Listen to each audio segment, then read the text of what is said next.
Hello, this is Red Chaos, and I'm right now reviewing My Hero Academia, Season 4, Episode 4.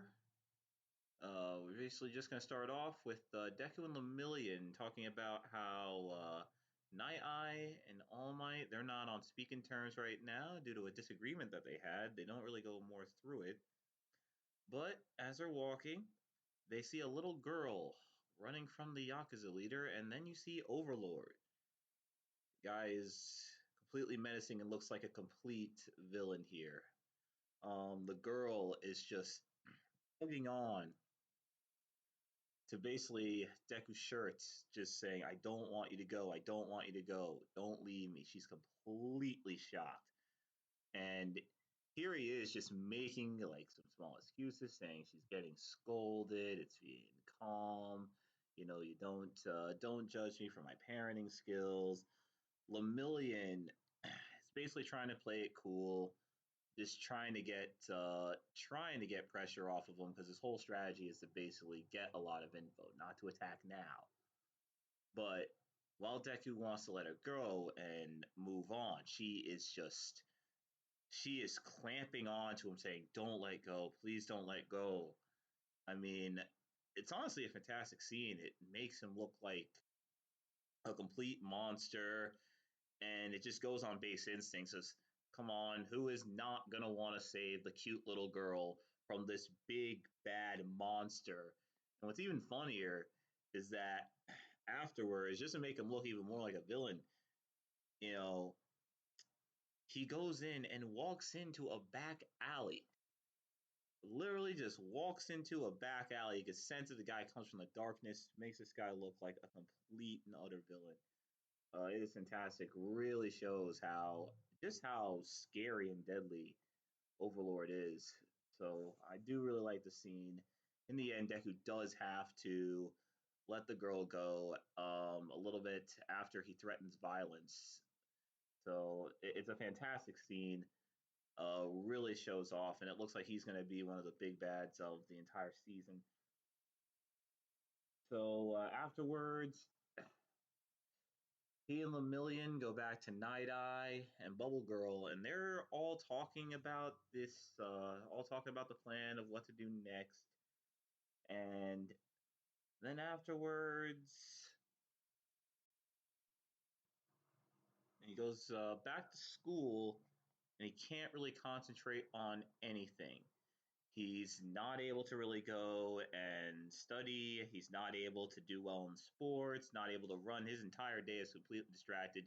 You tell that Deku is completely scarred from the entire incident. The entire thing is he wants to save her. He wants to save her. He wants to save her. But Lemillion is just not going to let him. And it isn't just Lemillion. The whole plan was to get info and not just to run in and attack. But because of that, he just feels a lot of guilt by not just trying to fight him immediately. So afterwards, he wants to speak about All Might because not only is he worried about that girl, he's also thinking to himself, like, hey, a real hero would have been able to fight him immediately. If the old All Might was here, to be able to come in and save the day and not try these cowardly acts. So he goes into All Might because he also wants to know specifically of why Night Eye constantly kept on taunting him, saying, "You're not the number one hero. You're not supposed to be All Might's successor. It was supposed to be Lemillion. It wasn't supposed to be him." So he finally gets to talking to All Might, and All Might basically says that he was not supposed to be the number one, the his successor. It was supposed to be Lemillion, and he and Lemillion had a large disagreement over who should be the successor. He said that it was dumb to basically give it to a quirkless middle schooler rather than a hero who has a quirk and has shown a ton of potential and can link up to his values. And they had a falling out over that. They also had a falling out over the fact that All Might was continuing to fight after his original fight with All for One, not the one from a season ago, but one from a few years ago after his injuries. And All Might exposes to Deku that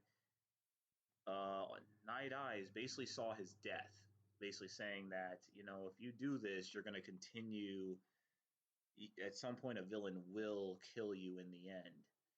It's a very nice scene, but the only thing I do find weird with it is the fact that you're kind of looking towards a villain that does not exist. It's not really showing of like any major ones. I feel like this plot point would have been a little bit better done pre All for One fight, especially in the fact that you would have had that sense that All Might would have fought Fate and would have won in the end, against All for One, since that looks like clearly the most threatening villain.